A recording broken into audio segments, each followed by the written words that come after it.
Hi, thanks for joining me today. Are you dealing with somebody who has a narcissistic personality disorder in the wider frame of your stepfamily?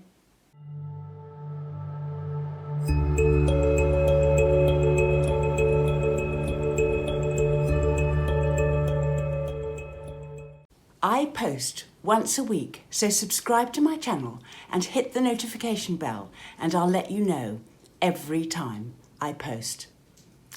Are you, in your stepfamily, dealing with somebody with a narcissistic personality disorder?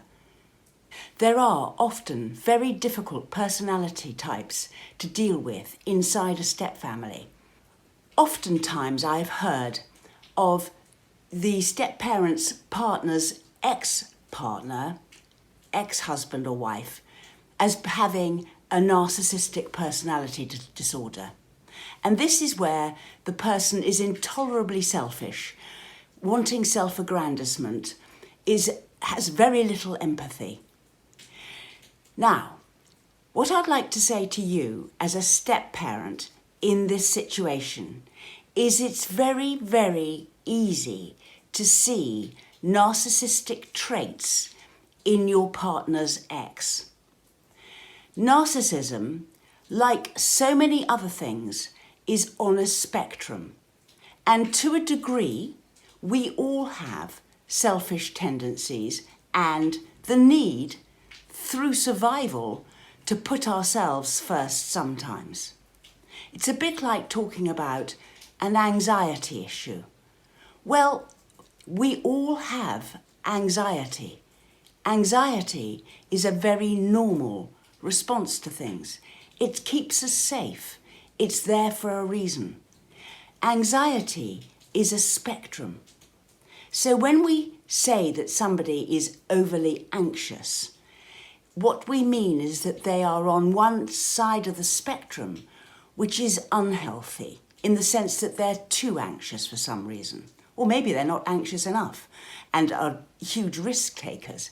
But we are all on that anxiety spectrum somewhere. It's not dissimilar with the narcissistic spectrum, in the sense that we all have a level of self-interest. To live, we need to survive, and we need to have a certain degree of self-interest for that. What we're talking about when people talk about a narcissistic personality disorder, or they're a narcissist, what they're talking about is that they're on the extreme end of the spectrum and therefore have an unhealthy self-interest. Now, narcissism is actually quite difficult to diagnose. And nowadays, the word narcissism is bandied about in sort of common language. Oh, she's a narcissist, he's a narcissist. It's like as though everyone should know what they are. But I would be guarded and wary of talking about people as being a narcissist. So don't, unless you have a clinical diagnosis to say that they have. It's much more likely that the narcissist that you're talking about has narcissistic traits. But the pressures and discord that comes with divorce and separation and all of these other things often mean it brings out the I've got to survive, I'm going to use anything within my power to get my way kind of attitudes. And they can fade away, they can become less over time as things get better. So, if they get better. So, number one is to work out what it is that your narcissistic personality type that you're dealing with is actually doing, and pull back from calling them anything that they're not. This will also help you, because if you catastrophize events and say things are as bad as they possibly can be, then that's what you're feeding your brain, that's what you're thinking, and it's more likely to happen.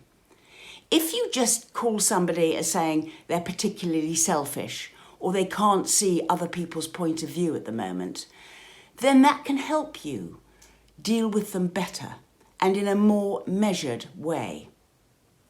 Now, I'm not saying that you haven't got a problem, and the problem isn't easy to solve because it's not within your gift to do so. You are dealing with somebody who's behaving in a particular way, and you can't change anybody else's behaviour. So the only person's behaviour you can change in this is you. So the number one thing to do when you're dealing with a difficult personality is to look after yourself so that you are okay. The next thing is to acknowledge what is. What is the situation? What are you dealing with? What are the problems that this personality, difficult personality, is creating for you? And set about making it as good as possible for you and your situation with your stepchildren. Now, I'm not pretending it's easy, and I'm not pretending the problems are small.